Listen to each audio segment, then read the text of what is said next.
Okay, welcome back. Today I'm with my 2004 Toyota Sequoia, and we're going to change the door check. And most obvious symptom of that is my kids most of the time are using these doors and the door keeps falling on them. If you watch, I can open it up and it just falls by itself. And it's actually on a pretty level surface, so if you're on any bit of an incline, it makes it really difficult to get in and out without the door hitting you. So it's just this piece right down here. We're going to set up the tripod and I'll show you how to take the door panel off, and it's a really easy repair. So thanks. Okay, let's get the door panel off. Because it kept closing on me, all I did was set up a bungee cord here to kind of hold it open because it was getting annoying to just keep shutting on you. The tools I like to use is a panel removal tool. You don't have to have it, but it's more gentle on your finish. You can always very carefully get in there with a flathead, but it's nice to have one of these. A very small flathead screwdriver and a Phillips head. One other tool I like to have just to be able to grab some of the screws and stuff is one of the magnetic extensions. So first thing are these tiny little trim pieces. They're just you push in on the middle and they literally just slide right out. It's kind of, there's one there and there's one here. Pull those off. Try to kind of be gentle with them.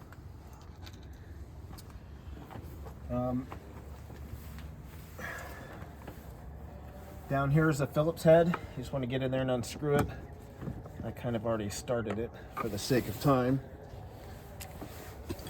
Reach in there with your tool and you can pull it out. The other Phillips head is right here on the bezel. And both these places, there's a little trim plastic piece that covers them. Just pop it out of the way if you have it. I've lost mine. Same thing with this. If you do still have that piece in there, you can get a small little thing in there and pry it open and it'll expose the screw. But just take this one off as well.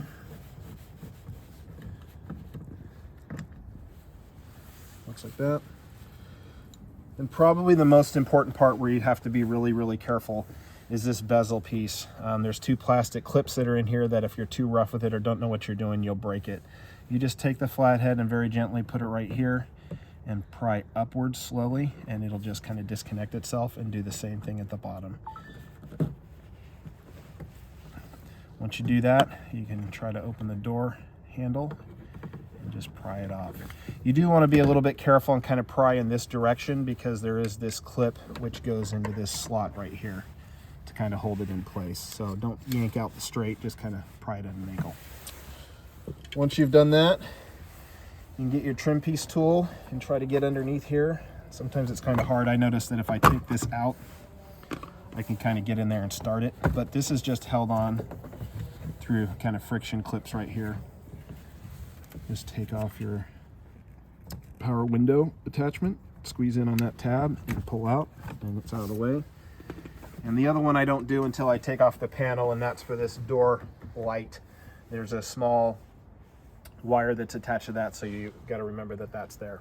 After you have all these pieces off, you just get your pry tool and try to get into the side of these and pop them. Like I said, I kind of started early and got most of them off. You're just going to go around the door and pop them. You'll hear them popping out of the way. Once you've got them all off, you're just going to grab the door panel and lift upwards. Be careful of this spot right here on the door, and just lift straight up and it should come off. Okay, and then like I said, I already had it off, but this is attached down here, and same thing, you just push in on the pin and slide it out, and then you can get the door panel off and get access to that door check. Okay, I got you at kind of a weird angle, but I wanted to make sure you could see what I was doing. At this point, the only thing you're going to need is a small 10mm socket with a small extension, your door check assembly. I'll show you those part numbers at the end of the video. And I also like to have a little bit of waterproof, like dielectric grease. This stuff's pretty good. So first off, you need to take the speaker out so you can get in there and access the bolts or the check. The bolts are right here. Just squeeze right here together and pull the connector off. Okay, and then there's three 10mm bolts that you're gonna have to undo. There, down here, bottom.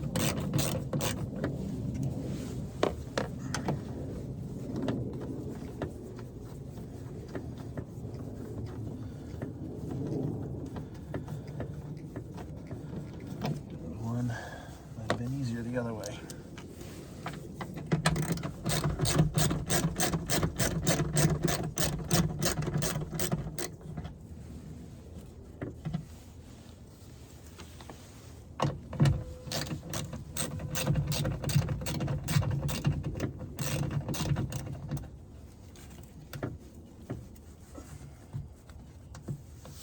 Sorry if I'm in the way there.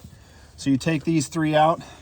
Sometimes this can actually be sticking to the edges. You might need a small little flathead screwdriver to kind of pry it out because there's a foam inside and around here. Let's see if it'll come out. No, let me grab it. Just take your small flathead and kind of try to get in there and kind of pry out the edges. There you go. Now, there's a little plastic lip that goes up and under the edge, so you're going to kind of make sure you clear that there and get this out of the way. Okay, after that, you can come over here and do the bolt. There's just a single 10 millimeter that's attached here. Let's get that out of the way.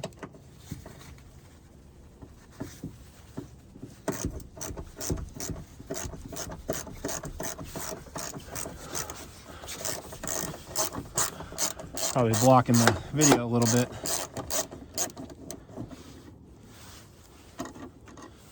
Just get that one out of the way. Okay, and you have to take the speaker out to access the actual door check, but the bolts are on the outside. There's one on the top and one on the bottom. Trying to stay out of the way of the camera here.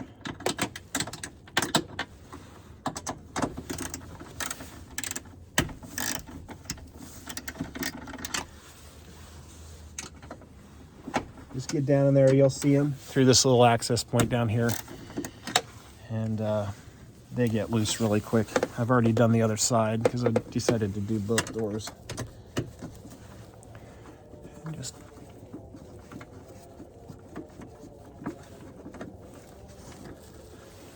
there's one.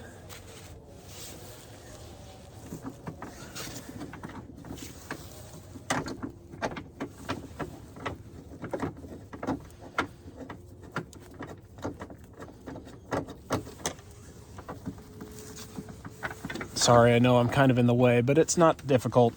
It's just these two little screws. Once that's done, it can come out, and you just want to reach back behind in there and pull it, and you might need to twist it to get it through the little hole that's right here. And you have your old door check. Okay. Next thing, get your new door check. These are specific to the sides you use, so pay attention to that when you order them for left or right.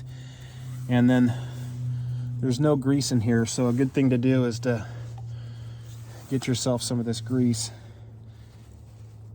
and just kind of pack it into this hole right here. Just kind of put it all around. That'll help keep it a little bit quieter. Built up here. There we go. And just put some around there. You don't need to put any on the outside. And then I put a little bit down and around the back here. That's obviously way too much, but I don't know why there's so much sitting on the top here.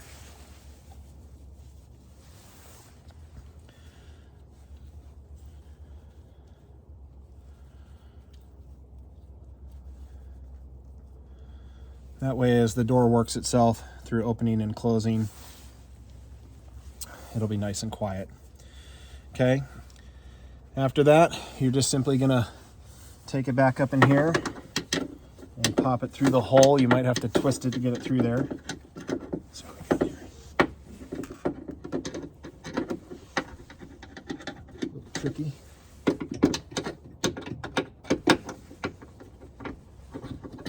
you go. Okay, and it has those little,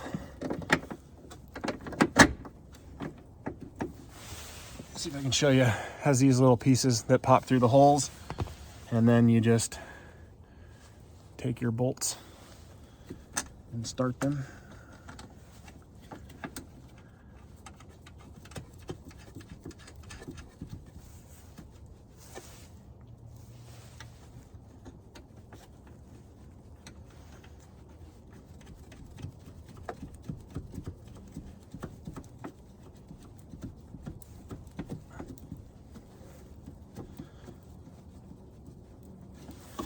Part of the reason I wear the gloves is for the grease. If you didn't need to install the grease, I would not recommend the gloves. It just makes it a little harder. So I'll take them off and basically tighten up your bolts.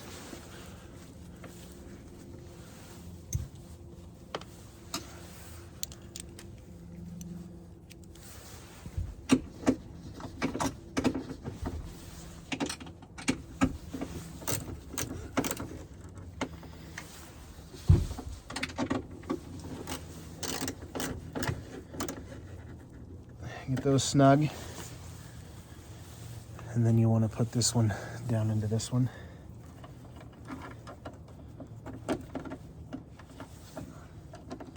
Line up, take your time so you don't cross thread it or anything.